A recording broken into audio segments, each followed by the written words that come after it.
Hi Aquarius, here's a general look at your solar chart for October 2011. This is a more expansive vibration for you, a more adventurous time in the pipeline.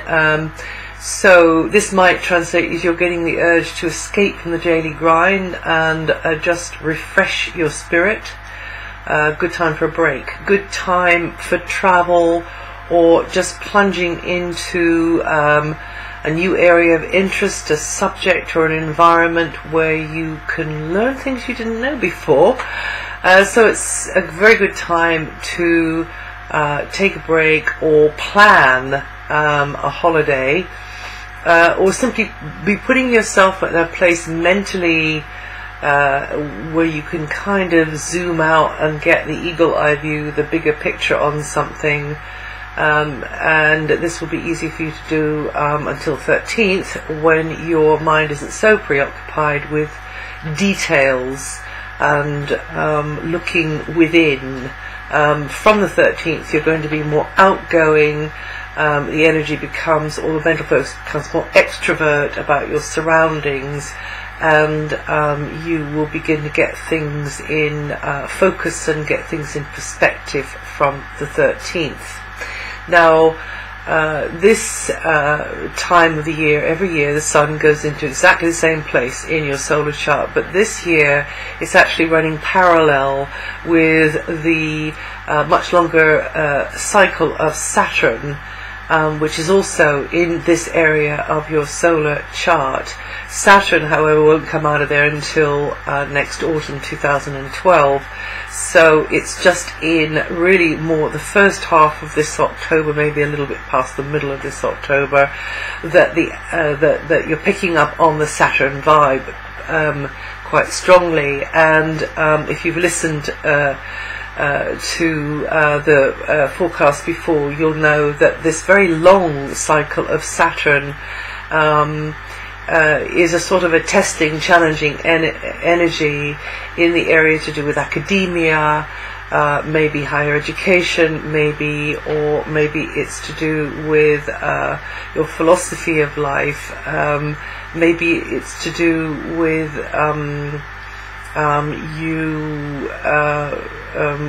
around travel or distant connections, foreign connections. It's already been running for over a year, and it's got about another year to run, but just in this first part of October you'll be picking up on that vibe. So Saturn here, well, wherever Saturn is, actually it's quite challenging. It tests you. It's to really test you for faults and see how strong you are, and it's in a communication sector or an education sector of your solar chart. And it does tend to kind of put you inside of a sort of a box, and it's quite difficult to maybe zoom out and get the eagle eye view. It's more likely that it will be felt or perceived as challenge related to academia, or a teacher, or a teaching, or a place on the map.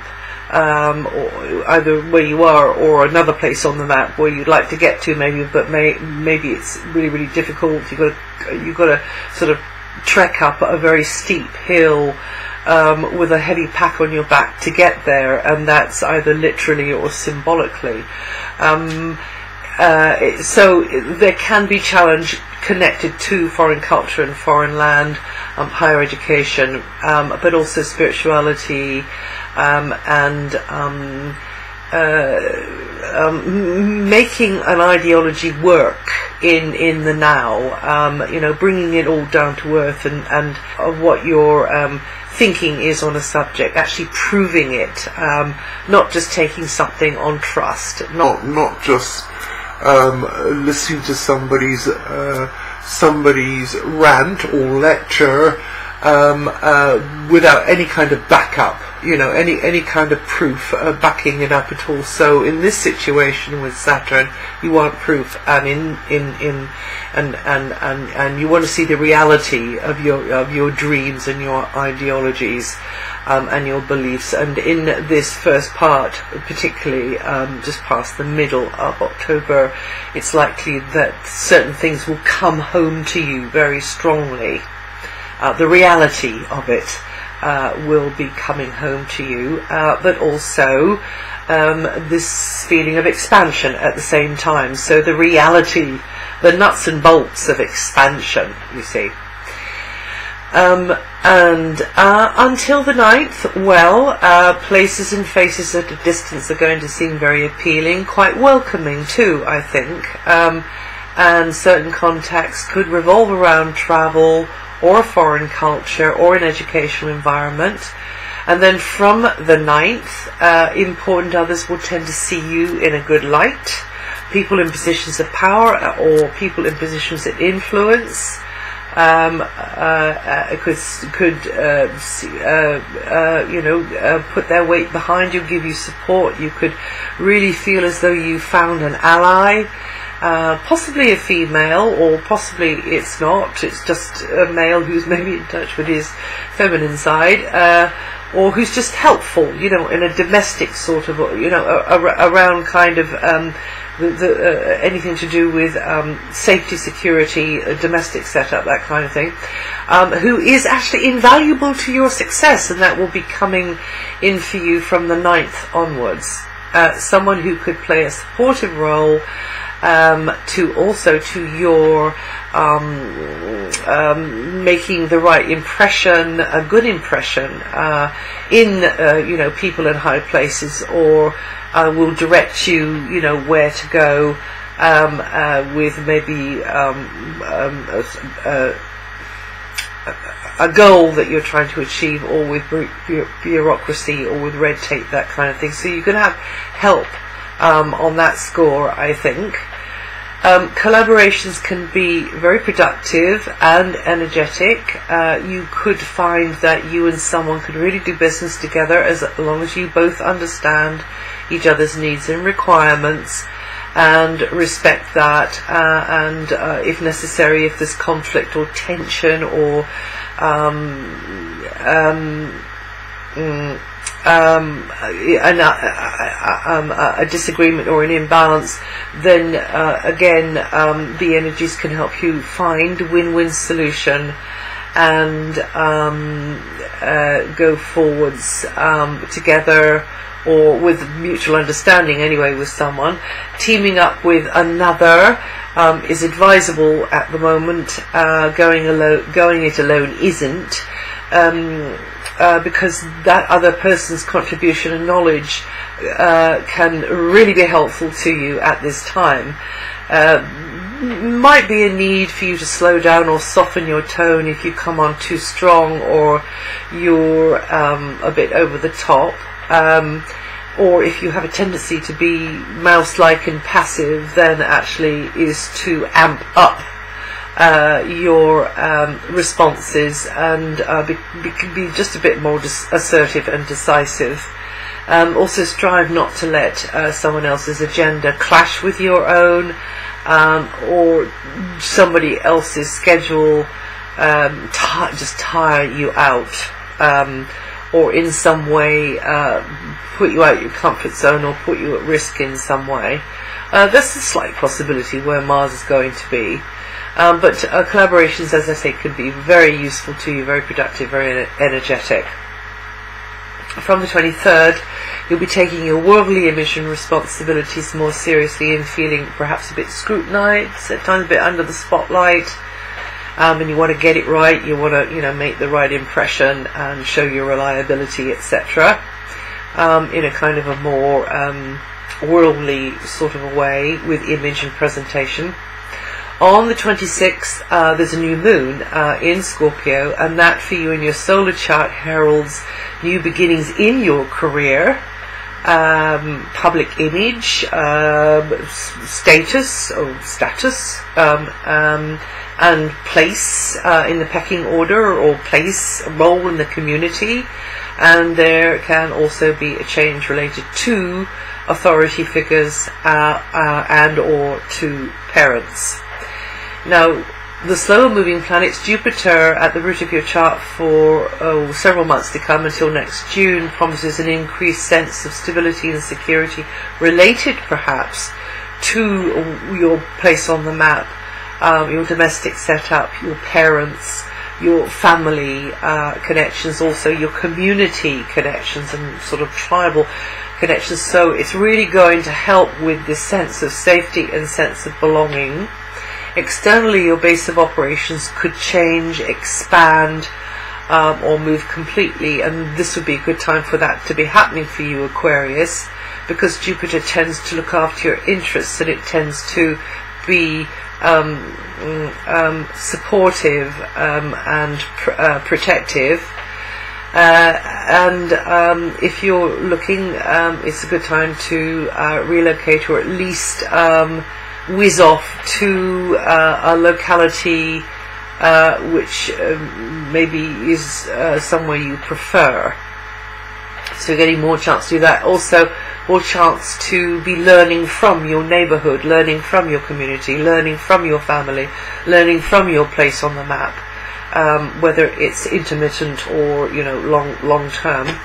Having a liking for a culture which is rather strange, exotic, or simply not what you're used to, and learning a lot from that culture. It's likely you'll begin to feel more emotionally anchored over this time, as I say. Now, Uranus, your ruling planet, is going to be coming across to your sign from Aries in a very opportunistic, very positive way for 6 to 7 years, and it's going to affect, again, maybe to do with foreign lands, or a language or a jargon that you use. It's just like day-to-day contacts will be sometimes quite surprising and different to what you're used to, but it will tend to bestow opportunities for you to open your mind to new concepts, as I say, new language, new jargon, new way of thinking, new way of being, and you being exposed to what for you is unconventional and unusual. And this energy favours anything innovative in the field of IT, or anything innovative actually, in general sort of thinking. Uranus rules sciences and technology. It also rules aviation and the ankles, as a matter of fact, also glass.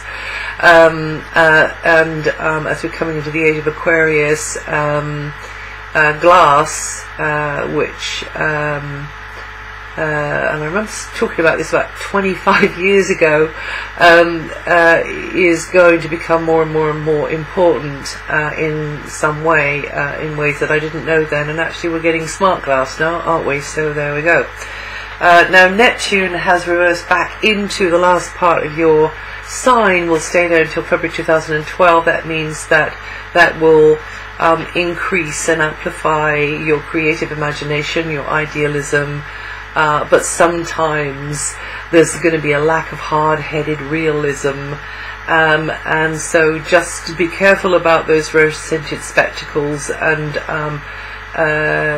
read the small print, and be as clear as you can about your feelings, and you should be fine, maybe, you know, take a second opinion from somebody whose opinion you trust.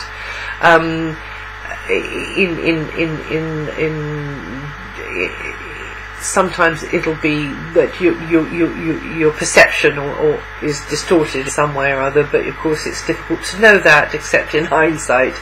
So, as I say, if you're not sure, if you're unclear, get the opinion of somebody who you know is very earthed and whose opinion you can trust. And really it'll be those Aquarians born in the last couple of degrees of Aquarius rising, or round about the 17th, 19th of January, you should be feeling this influence most strongly this month. For many years to come, Pluto will continue to root out old habits and knee-jerk responses, which are counterproductive. It's working in a very subtle background area, but it will help you it will bring about circumstances and conditions which will help you to slay the demons that we all carry around with us, to do with the past and even from past lives, if you believe in that, and to help you to regenerate from deep levels. And you Aquarians born around about January 24th to the 29th, or with 3 to 6 degrees of Aquarius rising, should be feeling this vibration most strongly, although, as I say, it is really a very subtle, very background influence. And that's it for October. And if you know your rising sign and also your moon sign, you might like to listen to those two and see what fits and what doesn't, what means something and what doesn't. It'll add to or subtract from what I've said here. And I'll see you the next time.